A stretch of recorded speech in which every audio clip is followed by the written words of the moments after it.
the proud mom of four daughters, and two of them are really anxious to attend an HBCU. And they are dying to hear more about the offerings both in the state of Florida and in the Southeast. So today we have with us FAMU, we have Bethune, and we have Tuskegee University to talk with us a little bit about their universities. And you'll be able to ask questions in the chat box. And then at the end, we'll have time to explore some questions with the group. Either from the chat or some questions that we know have come up in all of our other admissions panels. So we are going to start with FAMU, and I'd like to introduce Mr. Derek Nettingham, and he's going to be able to start us off today. If people saying they can't hear you. They're saying can't hear or can't hear you.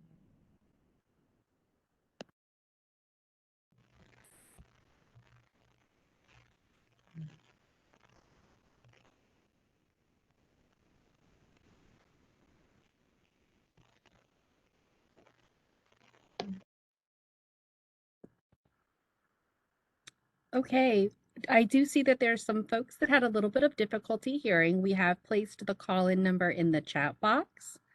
But at this time, we're going to invite Mr. Derek Nettingham to the stage. All right, everyone. First, thank you so much for being here. I really appreciate your time this evening. And I see I got a rattler in the chat already, so that's making me excited. That's great. Greetings from the highest of Seven Hills, aka Florida Agricultural and Mechanical University. I'm really excited to have a couple moments of your time just to share a little bit about why we are the HBCU that we are. So what I'm going to do is I'm going to go ahead and try to share my screen here. But if I'm not able to do that, what I'll do is I'll just go ahead and chat with you all. So give me one moment. Let's see if this will work. All right. We are able to see your screen right now. I see your WebEx screen. All right. And do you see the PowerPoint screen or no? I do not. I see a white screen with the 4 boxes for WebEx. Okay, no worries, no worries. Ooh, another rattler in the chat.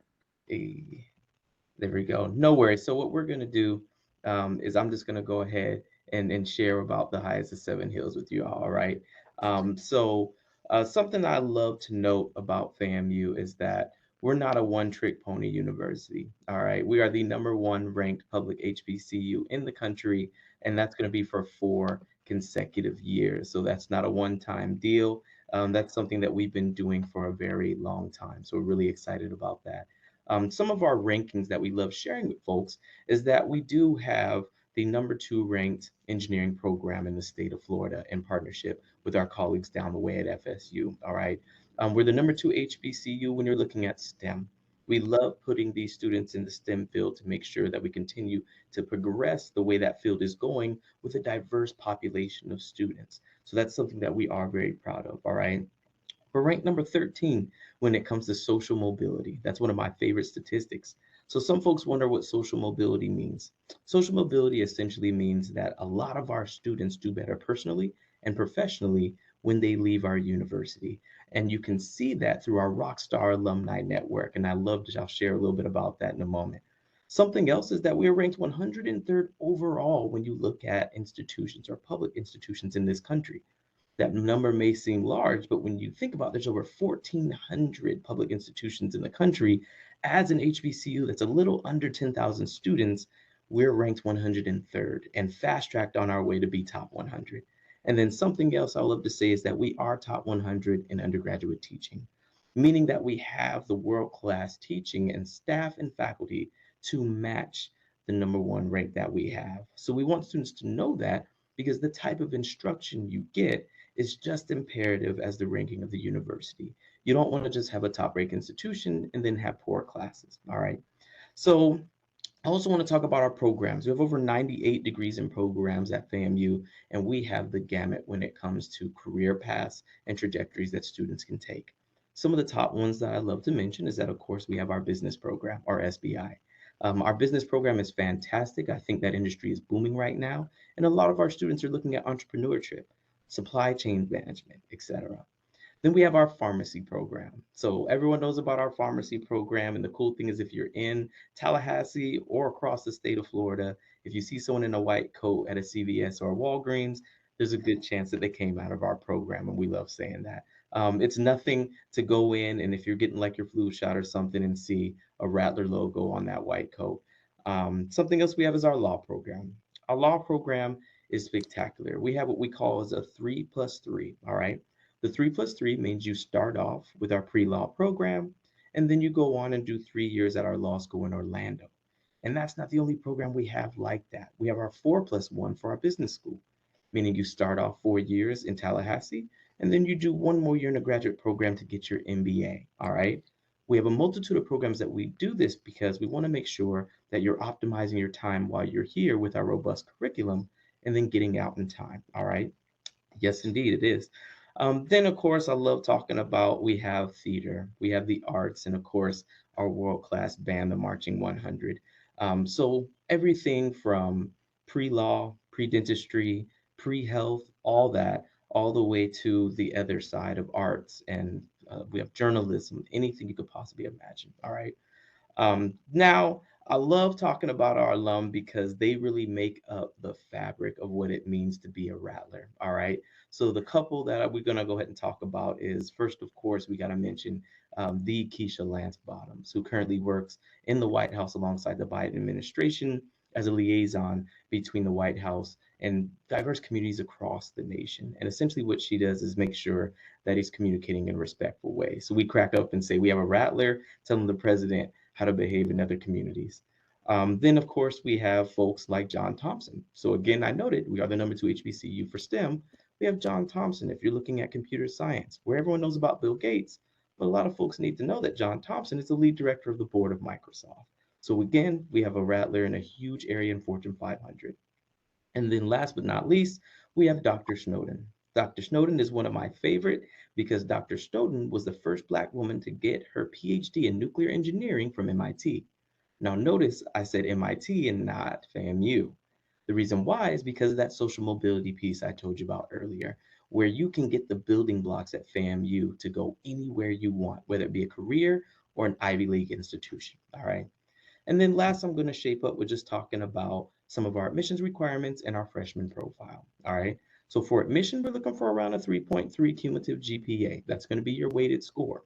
We're just going to look at those core classes.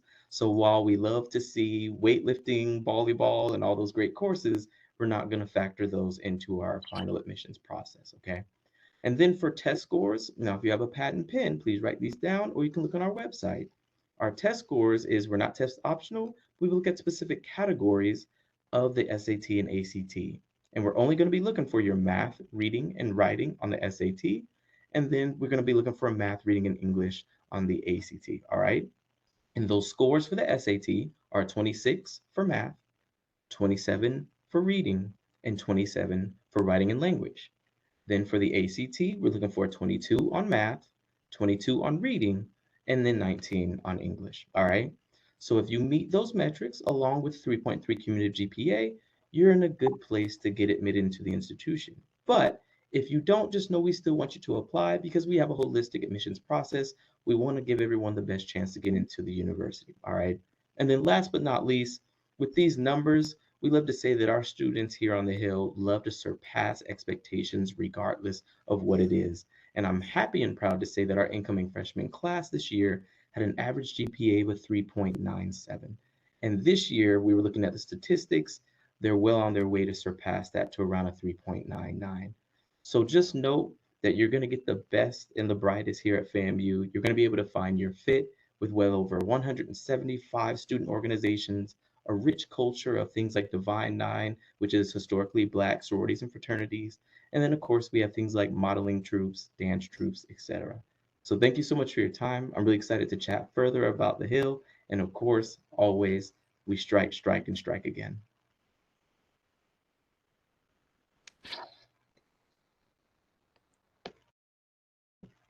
Oh, I think you're on mute, Miss Milano.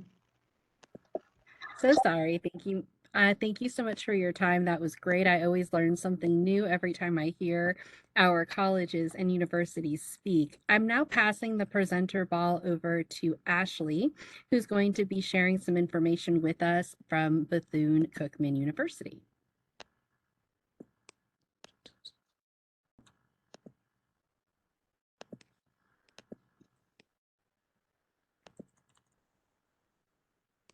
Okay. Good evening, everyone. How are you all? I hope you all are enjoying your Friday evening. My name is Ashley Holden. Give me 1 second to go ahead and try to share my screen. Just one moment.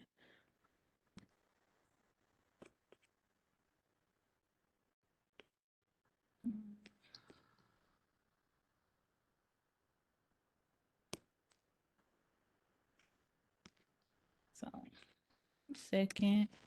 No problem. Also, guys, as we are transitioning, please check out the chat box. Not only is there plenty of Rattler love, but there are also important links to the FAMU admissions website, the FAMU requirements, as well as the Bethune-Cookman website. And then after Bethune-Cookman, we'll be hearing from Tuskegee. 1 second. I'm This trying is to. also a perfect time to be able to share any questions that you may have in the chat box for FAMU or any questions that you have coming up for Bethune-Cookman.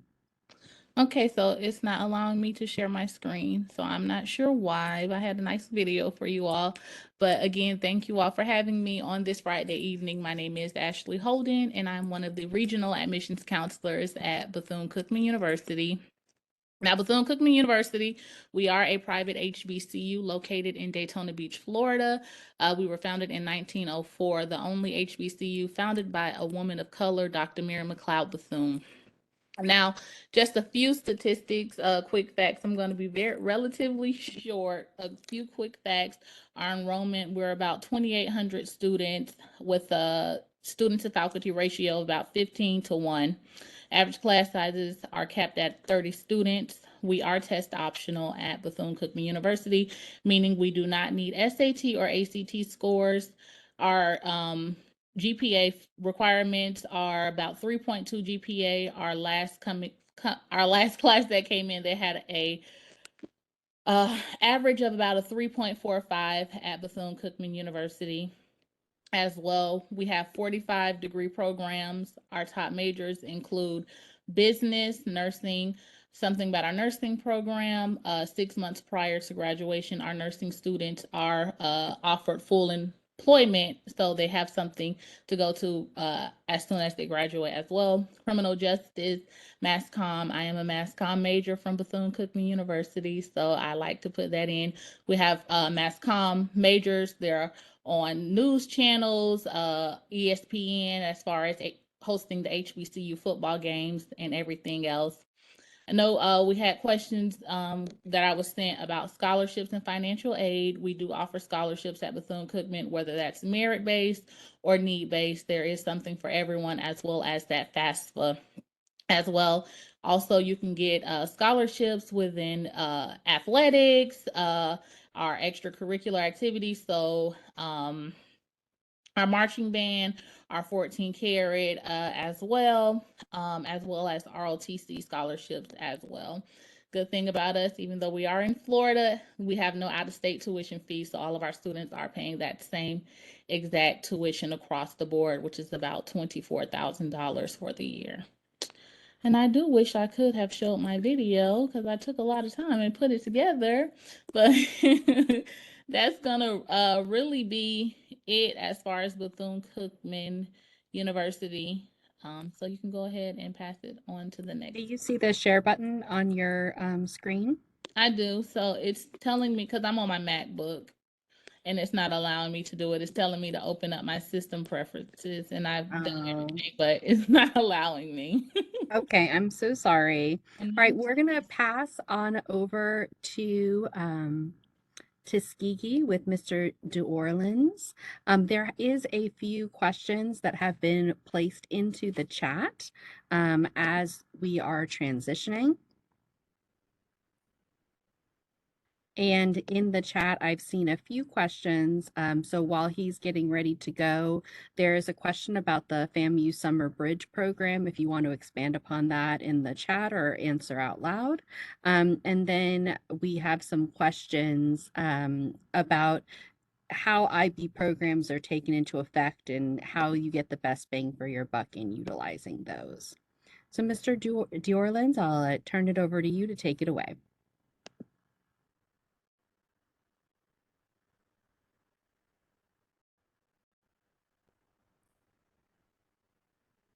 All right, I heard a double beep. That means that you all can hear me. I take it. Yes.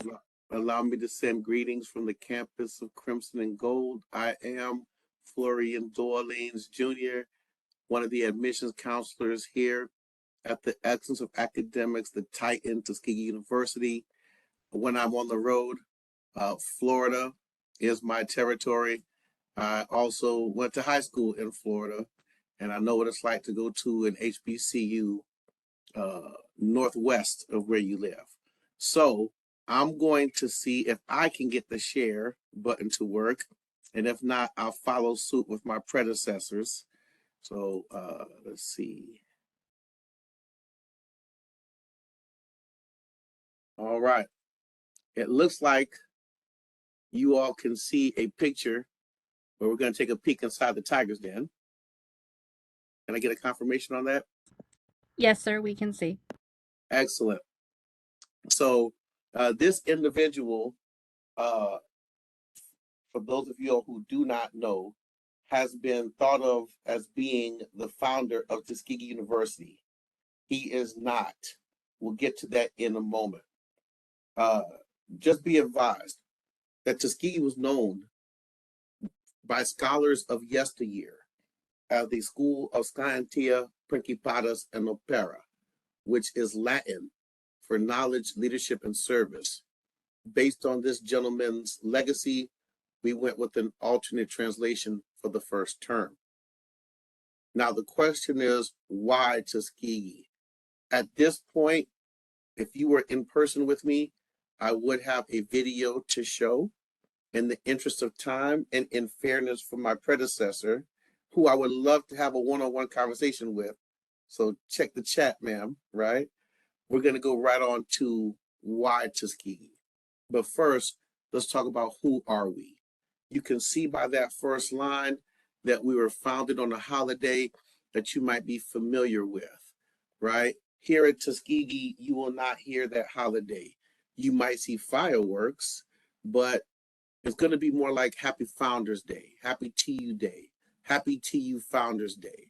For any of you all who are familiar with Masonry, right, which is the predecessor, the precursor of fraternal life as we know it in this country, there was a young man who was probably about the age of you average high school seniors at the end of slavery by the name of Lewis Adams. And Lewis Adams became a true American success story. You might even say an Afro-American success story. He was born a slave, and of course, you know, slaves were considered to be property. So we don't know exactly how old he was, right? That's like the slave master giving a birthday to a cow or a horse, right?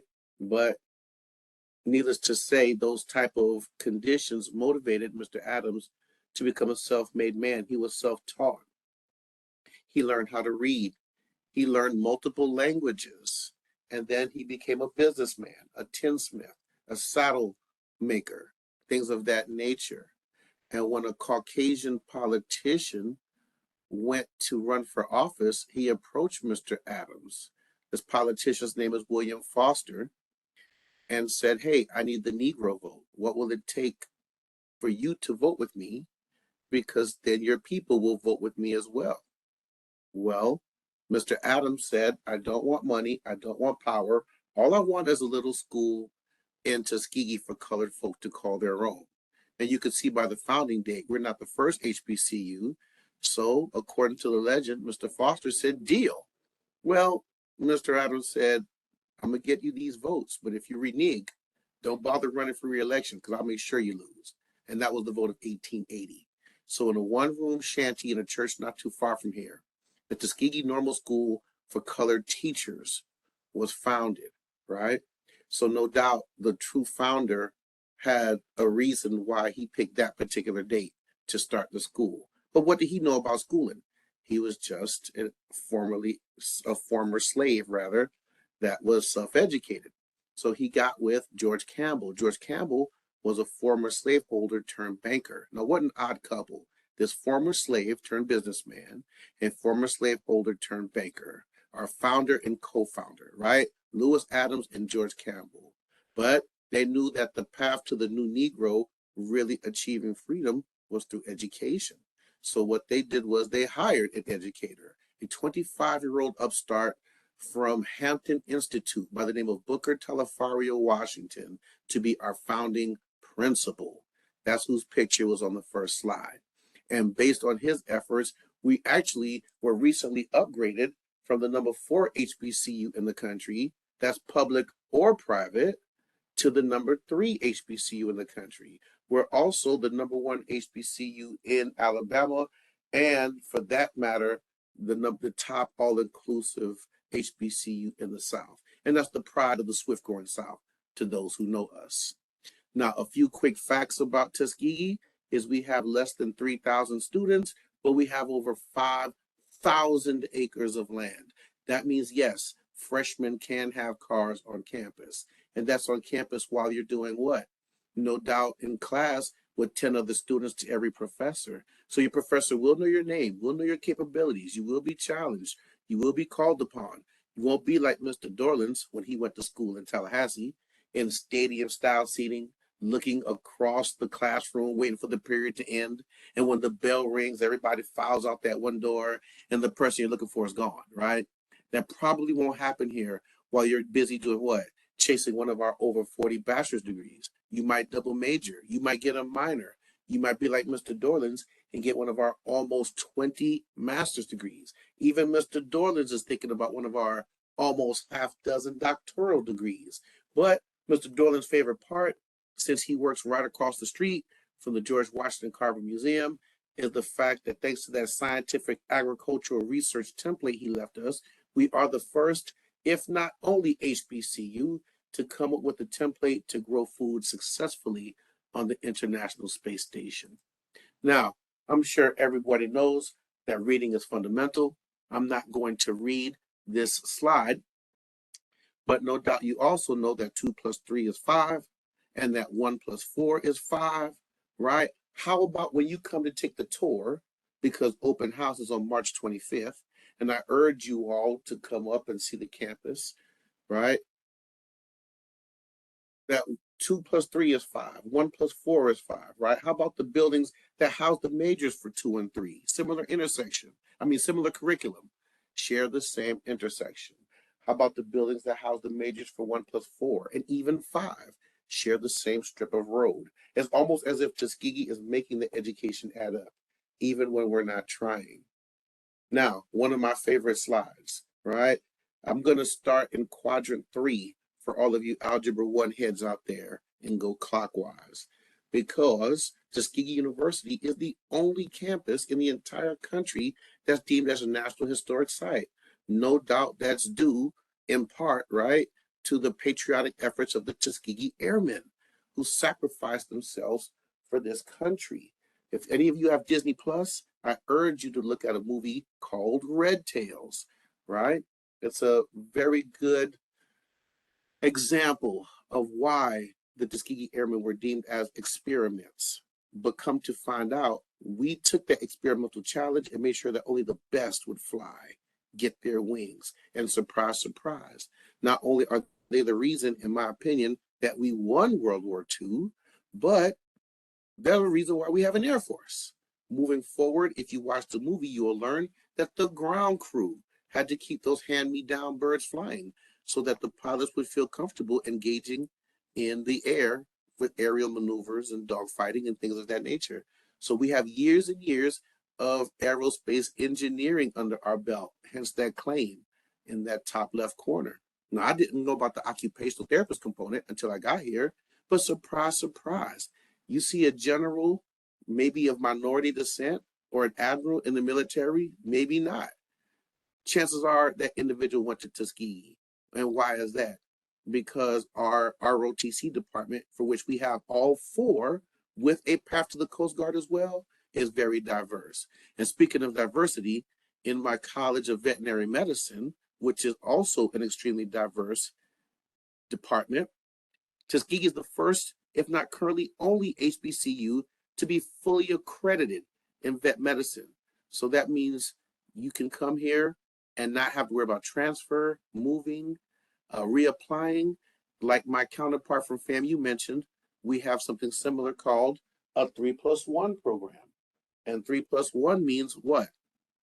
After your junior year, you handle your business, you're going to skip your senior year and go right into the medical school.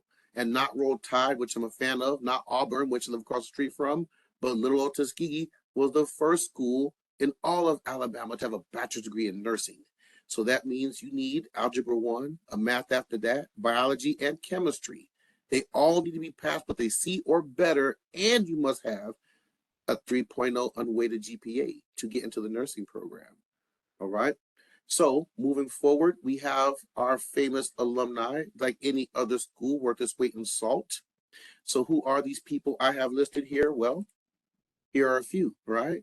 In fact, my 15-year-old cousin Miles said to me, Cousin Flo, I heard Tuskegee has a famous judge that graduated from there. And I'm thinking, who? Joe Brown, Greg Mathis, who? He said, no, Lionel Richie. And I'm like, Cousin Miles, Lionel Richie's not a judge. He's like, Cousin Flo, I watch American Idol every week. American Idol judges are real. So I guess I couldn't deny that logic. And for some of you on the line who might be parents, right, you might remember taking your teenager to school when you were listening to the hardest working man in radio. That's right. Tom Joyner came to Tuskegee. He became an Omega man, was a communications major, and became the biggest advocate for minority academia and all of broadcast journalism. And now, of course, this lauded litigator, this prosecutorial expert, Marilyn Mosby, is not only one of our more noted alumni, but she also met her husband on campus. Now, what are you going to be doing when you're not busy getting your butt kicked in class? Well, you might remember election week on campus. Well, at an HBCU, it could be a dark night, raining heavy, and you'll still feel the shade. And why is that? Because there's money on the line, all right? You get offices to travel with the school. It's a great resume builder. And speaking of traveling, you're probably traveling with the Marching Crimson Piper Band, the first band to ever appear at an HBCU, okay? Then, of course, speaking of first, the Golden Voices Choir, all right, is our oldest student-based organization. I had a nationally competitive cheerleader come for a tour. We got her to meet the coach while she was here. As far as state clubs is concerned, if you're not one of those freshmen who has a car on campus, you might want to get with your friend in the Florida club and see who's going home for the weekend. Let them know you got 5 on it. Well, it might cost a little bit more than 5, but you get my drift. And then as far as Greek life is concerned, there's so much I can say about Greek life, whether it's the NPAC or our Conso Greek Literature Organization. But I'm not going to go into too much detail there. Now, on a lighter note, hence the lighter slide, the guy who hired me was a baseball athlete in college. Whenever I see something on ESPN, I got to contact him. Now, of course, if it's crazy, like the backwards K. Now, when it comes to football, we just put down a brand new football field because this year we have over 700 wins. That makes us the winningest HBCU football program in history. Now, when I went to campus, college life, I like watching softball, but the volleyball team, they were all taller than me and Peruvian with strong accents. I felt like I couldn't talk to them, but otherwise you could see that the gender line is invisible all the way down the middle when you think of the rest of our NCAA Division II SIAC athletics, right? I'll go on to the next slide. Now, where are you going to lay your head at? We have, remember, 5,000 acres of land, right? That means we have 5 apartment buildings, which is crazy to me, 14 dormitories. We also have adjacent apartments to the campus, which are within eminent domain, Further on in the city by the high school, Booker T. Washington High School, I see a lot of apartments with nice curb appeal. Or if you're one of those freshmen who have cars on campus, you might want to commute from Auburn, which is our closest municipality. It's basically a country town with a whole bunch of makeup on it. Now, where you going to grub at?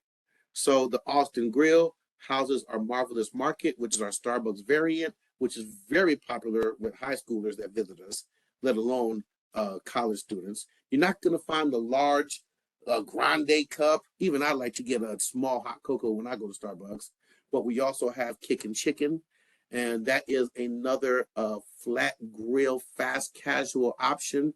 I'm sure my colleague from Tallahassee would also warn you that on Wednesday, we probably celebrate a holiday that comes every week called Fried Chicken Wednesdays.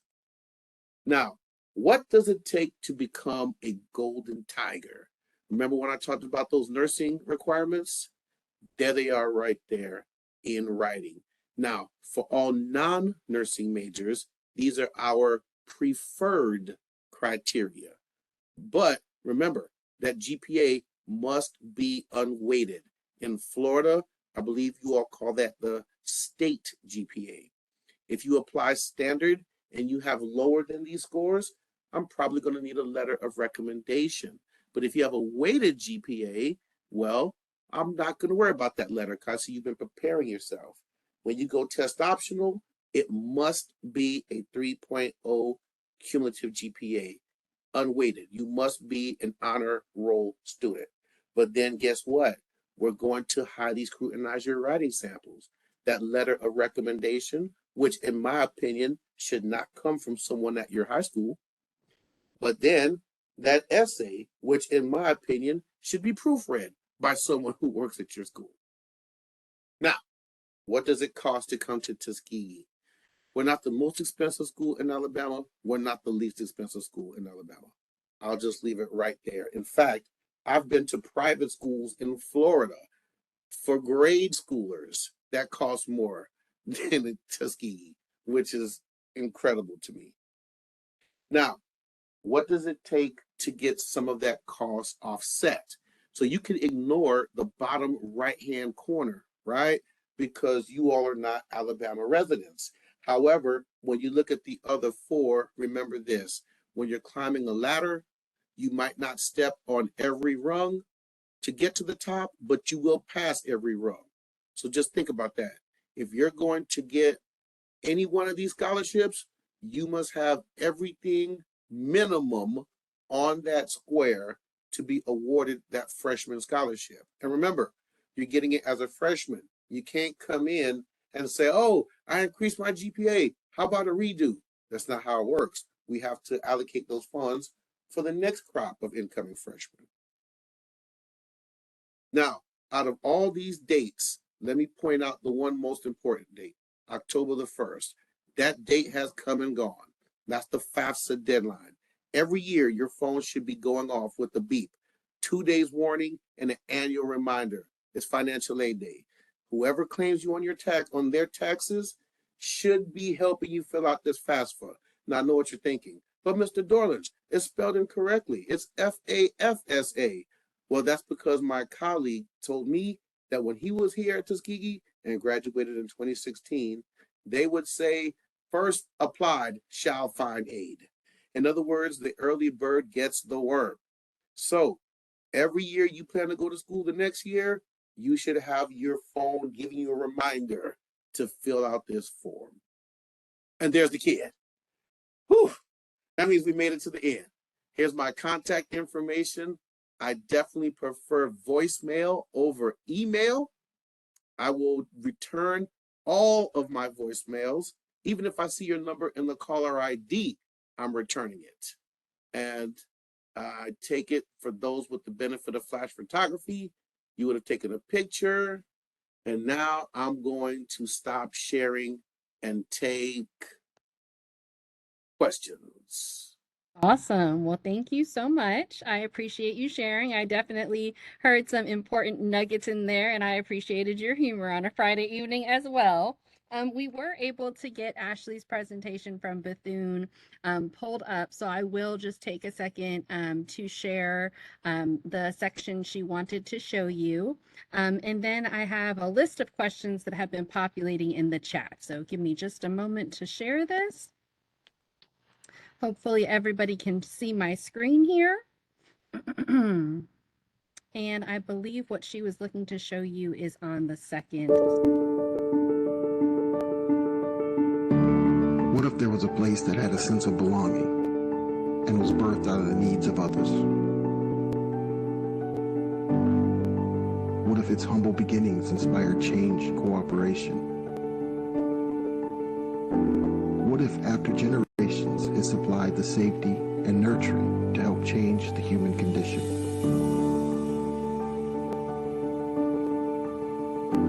What if those that visited and partnered with this place were inspired to go on and do amazing things? What if you entered to learn and departed to serve all over the world? That place exists. Come find your place in it.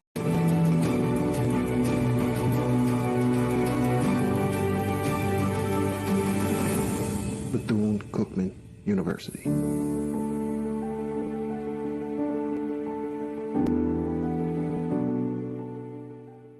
I'm very glad we had an opportunity to show that.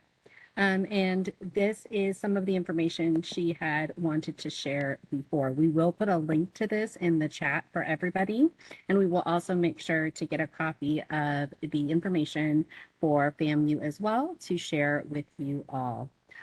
As I transition into questions, I'm going to move everybody back to the stage.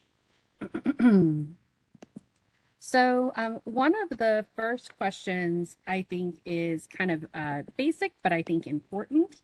And that one is a lot in Florida in particular, the Common App is very common. And I think there is a concern that's been raised in the chat that some HBCUs may look at the Common App applicants second. So is it important that they use your application directly, or can they use the Common App? And anyone can take that. I'll go. Bethune-Cookman, we're not on the actual Common App. We are on the HBCU and the Black Common App. But if you access our application directly through our website, that application is free. Awesome. And then, so FAMU is on the common application, and we also have our own application through our website. We do not have a preference over either. The only differentiation between the two is going to be that essay and those prompts. So we always let students know that if the prompts on the common app seem to fit your fancy a little bit better, then utilize that. And if the prompts that we have are a little bit better for you, do that as well. The only other difference also will be the word count. So it'll also be 500 for us and 650 for the Common App. The caveat to that, though, is if you want to utilize the Common App, you can copy and paste those 650 into our app, and we're not going to penalize you for that extra bit of words. All right.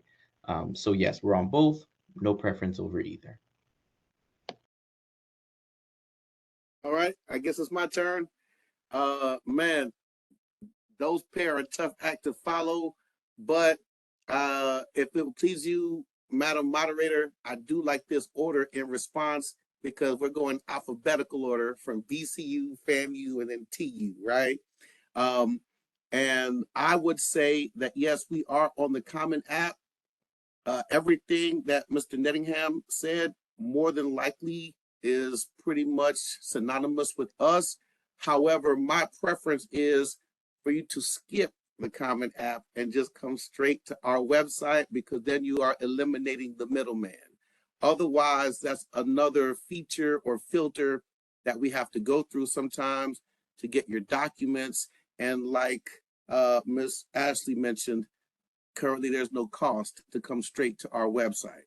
So that's something for you to take into consideration.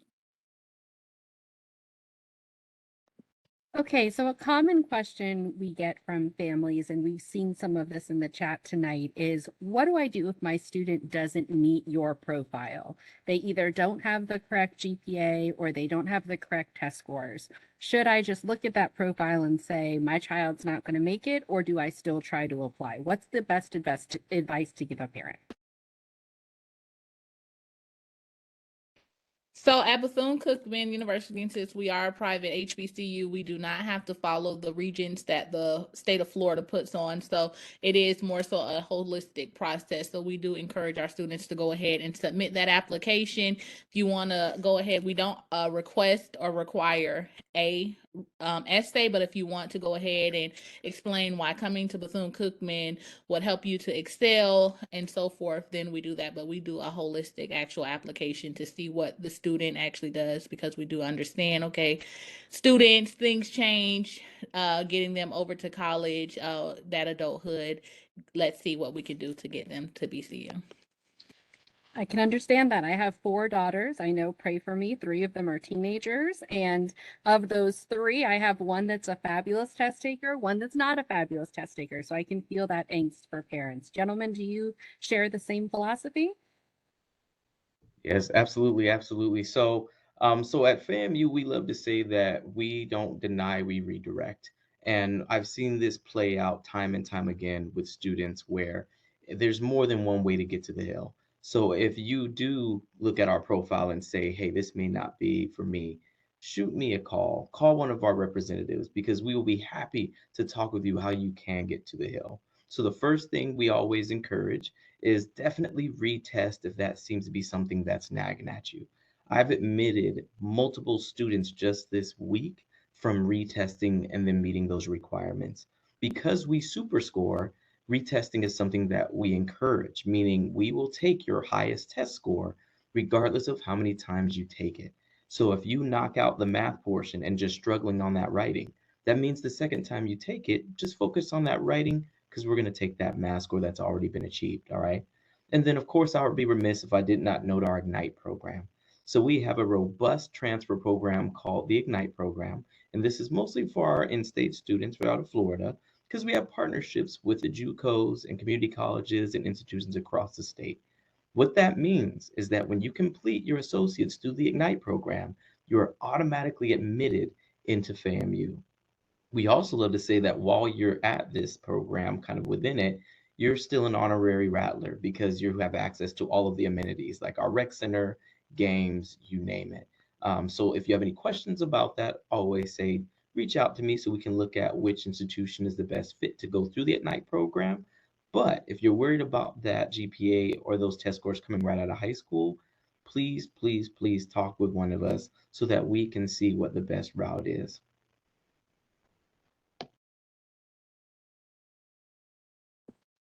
All right, Tuskegee, want to bring us home on that one? Yes. First of all, let me give props to my colleagues, okay, my counterparts rather. Ms. Ashley knew to jump right in. Of course, Mr. Derek. I don't like to follow behind him because he's clearly a class act, but I'm going to try. And we're maintaining this good order, right? I will say humbly that my counterpart schools might be tough to compete with. I am surprised when I see Floridians come to Tuskegee, but I'm even more surprised when I hear how much they love it up here. I'm from a little part of Central Florida called the Hood. Okay, so it's not surprising to have gunshots and sirens and helicopters, but at Tuskegee, students love being students at Tuskegee because if I hear a siren, I'm like, is that a siren? Like, what's going on out there? Because it's so quiet. They really get to focus. They run the campus. And because of that student centric campus, we have a high threshold. You saw right there in writing that we have a 3.0 preference, right? So to answer your question, I'm not going to say don't apply, but I am going to say that if you don't have close to what we have listed in my slideshow, then I would say call me because I'm the Floridian recruiter and say, you know what? I have a concern. I have a 2.1. I have a 1.9, right? And I would love to come to Tuskegee. And then I could look at your individual case basis and come up with the best plan to get you here. Does that make sense, ma'am? Yeah, that does make sense. And I think that that's really important advice because I think as a parent, a lot of parents are worried that their kid is just a number, right? In this process. And what I really hear all of you saying is it's not just a faceless application. You want to hear from them. And if there's a specific situation, you want to be able to work with them. And I think that that's incredibly powerful. Now, my daughter and I, my second oldest daughter and I just went on her first college tour, and I see a whole bunch of questions about that in the chat. So that's always a big debatable question. What is the best year to start going on college tours? I have my opinion. My opinion is, probably sophomore or junior year, but there's what do you guys think? And do your schools offer college tours on the weekend? Because I do know that's a challenge for working families. We've all seen the college road trip movie, but not everybody can afford to take 2 weeks off. So what is a parent to do? So I will go ahead. I would say, starting in the junior year, my niece, she's a freshman over at FAU right now. So we did start her junior year going to different colleges to see what's the best fit for her. And Bethune-Cookman, we have a campus tour coordinator. Her name is Ashley Gregory. I would suggest reaching out to her. We do try to go ahead and work with all of our families that want to come in and learn more about Bethune-Cookman University.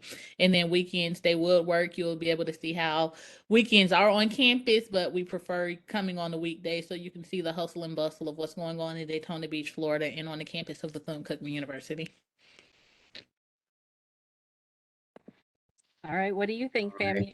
Yeah, I'll second that and I'll echo that. So I always love to tell people FAMU isn't a university, we're an experience. So the fastest you can get to the hill, please come see what we're talking about. I mean, if you come on set Friday, you can see all the students out and about enjoying what it means to be at an HBCU and be in community with one another. If you just want to come visit Tallahassee, which is actually the capital of Florida, a lot of people don't know that, you can come out and enjoy. I mean, I know Mr. Dorlands was talking about peace. Man, you know about Tallahassee. Tallahassee is we say it's baby Georgia, where it's Georgia 2.0, where it's more Georgia than it is Florida. So you have beautiful canopy roads and you have awesome beaches where I always encourage people, regardless of your age, bring the family out. Doesn't matter if you're in middle school, elementary school, regardless. We're gonna roll out the red carpet for you. And of course, I'll be remiss if I did not note that on March 25th, we're going to have our spring preview. So that is going to be a day where we set out and show everyone what it means to be a Rattler on campus, where you can come out with your family and friends, learn about all of our programs, learn about advising, financial aid, and of course, I'll be in town. Please stop by my office. But that's March 25th. I put the link for our visit days. You can do a typical weekday if you would like, but we also have those specialty days like March preview. So please do come out. That's interesting because I'm pretty sure I heard Tuskegee say that was also the day of their open house. So I feel like you're about to follow that up, sir. Oh man, it's funny how the game goes, but you're absolutely correct. Our spring open house is on the 25th. We turn on the first ever HBCU marching band to exist. Sometimes we break out the oldest student-based organization, our Golden Voices Choir. Of course, our soon to be within 24 hours first female president will be speaking at the open house. You're going to get to see that brand new football field for the winningest HBCU football team to currently exist. But I even had, in terms of tours, I'm not going to say a celebrity. She's one of the wives in Married to Medicine, and she wanted to drive down from Atlanta with her family in some shiny big black Cadillac and get a private tour on a Saturday. And once I looked her up, I understood why she asked. So yes, we do have tours on Saturdays, but as my counterparts mentioned, you might want to talk to financial aid. You might want to see the building that houses your major, or maybe speak to the dean, or maybe go to the cafeteria and see why they dress up on Fried Chicken Wednesdays, even though they're going to get chicken grease on their fingers, right?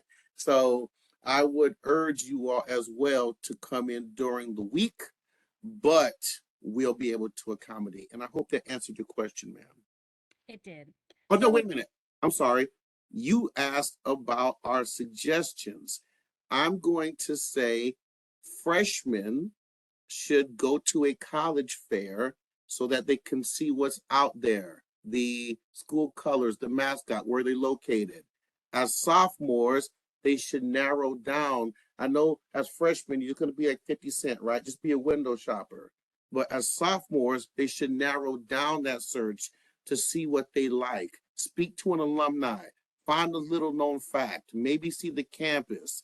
Then as a junior, right? And I'm sure my counterparts would say that they would agree, but none of us would have known this until we got into the role, right?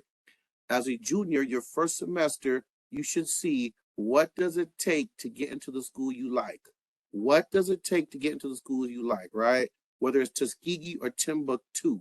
And then that next semester, junior year, do what it takes. The SAT, the essay, the AC, the SAT, the ACT, the letter of recommendation, the essay, compile all that. So by the time you get your grades at the end of your junior year, boom, your application's done. Don't go back to school as a senior at your high school until you have applied to everywhere. I don't want you hearing about anything your senior year but the prom. Okay. And that's my recommendation, the Dorleans delivery, because if you're not having somebody write you a check to go to college, you're still going to have to worry about financial aid. That's a whole nother animal, right? So that's when I think you should start going to college fairs if this was a perfect world. I think that's a great strategy. I just wrote that down. I still have another freshman to go, so it's never too late to make it right. So we're gonna use that strategy this time around.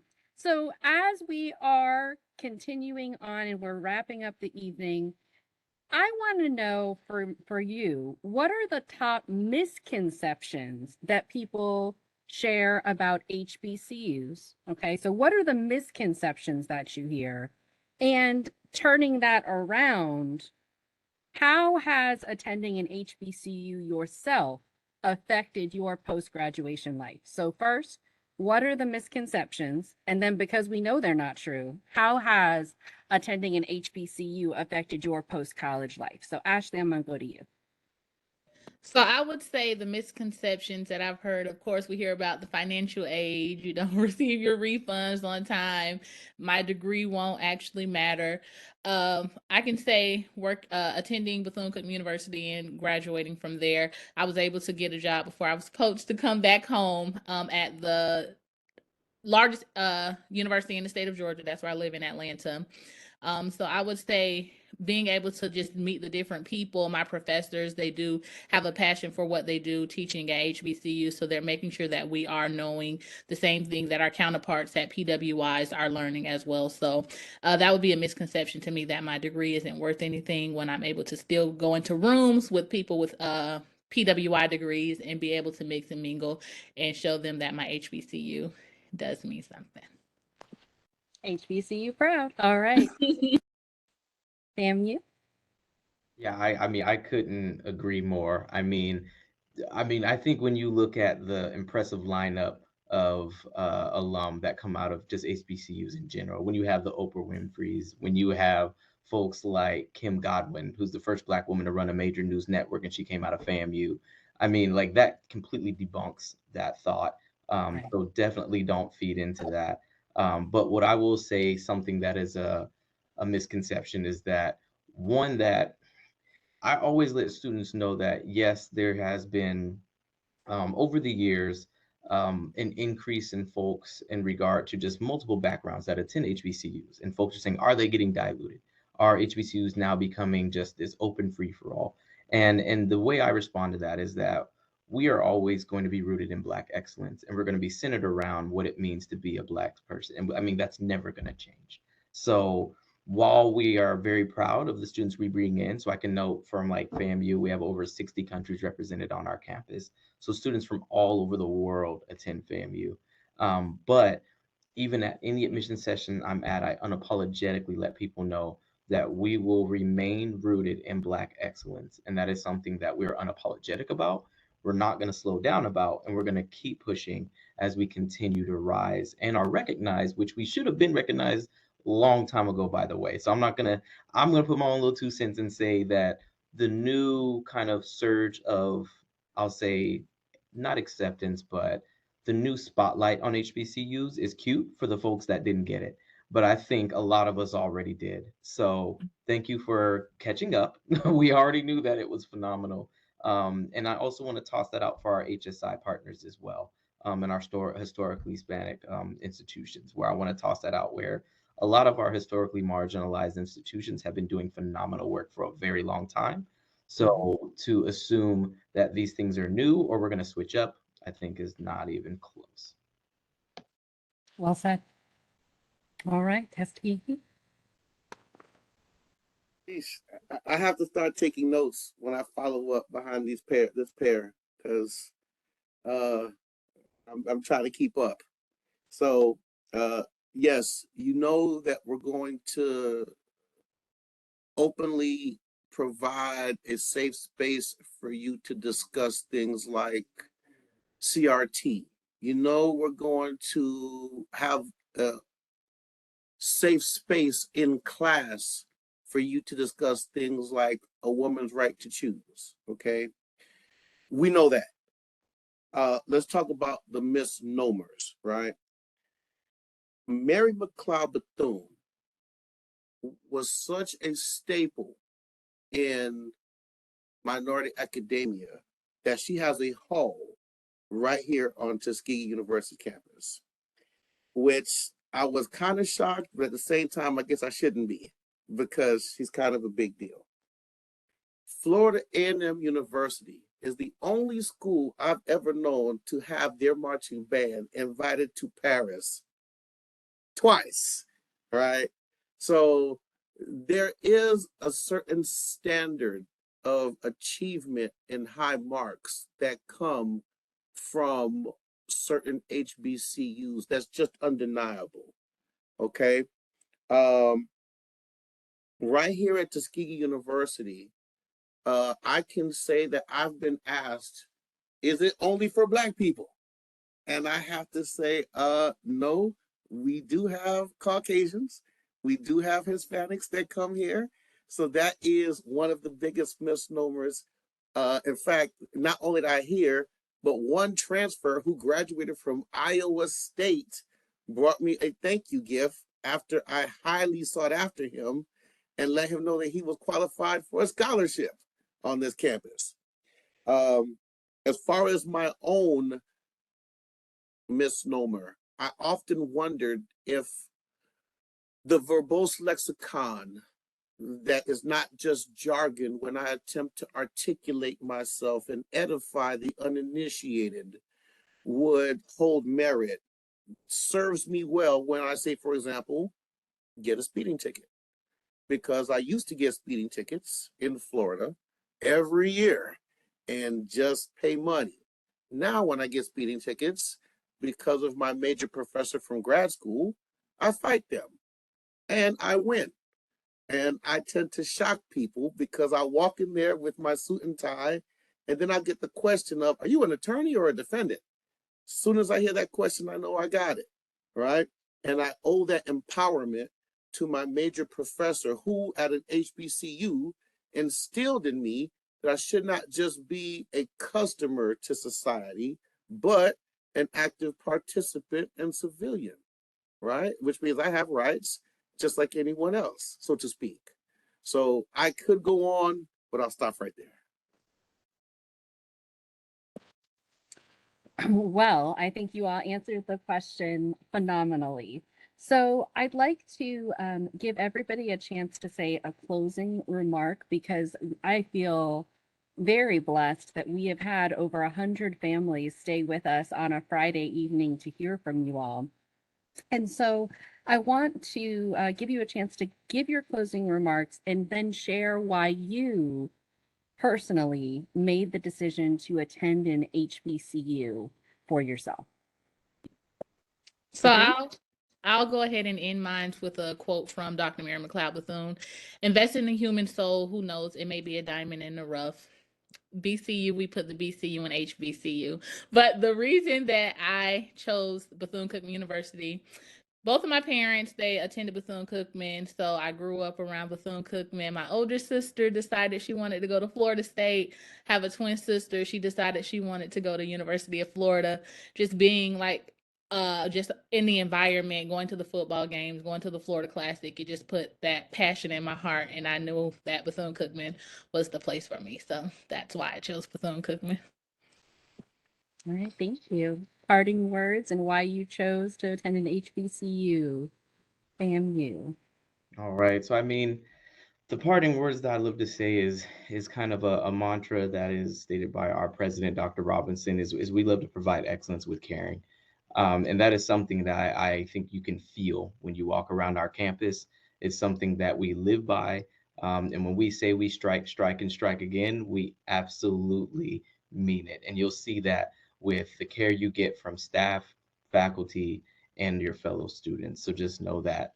I actually did not attend an HBCU, but I love to share with folks my professional trajectory and why I do now work at an HBCU. So previously, I had worked primarily at PWIs, and I think I can say without question that it did feel like there was something missing in regard to representation and in regard to where I felt my professionalism was being valued. And when the opportunity came up to work at the number one public HBCU in the country, I jumped at it immediately. And I always am transparent and tell folks that my current supervisor, I won't say the institution, but I say I was at a top 10 institution in the country. That individual told me that I needed to quit immediately. They were like, if you got the opportunity to work at FAM, we'll always be here. You need to go. They're like, you can't beat that. You literally cannot replace that kind of professional growth, that kind of community, and that kind of embracing from an institution that is dynamic across the world. And hearing that from someone that I really respected was the reason why I decided I needed to take that step, collect my stuff from Chicago, and move to Tallahassee. And I have not looked back since. It's a great story. All right, parting words to Skiki and why you chose to attend an HBCU if you did.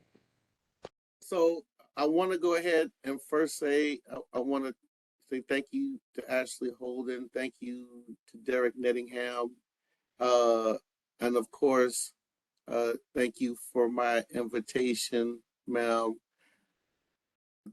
This is one of the more enjoyable virtual fairs I've been a part of.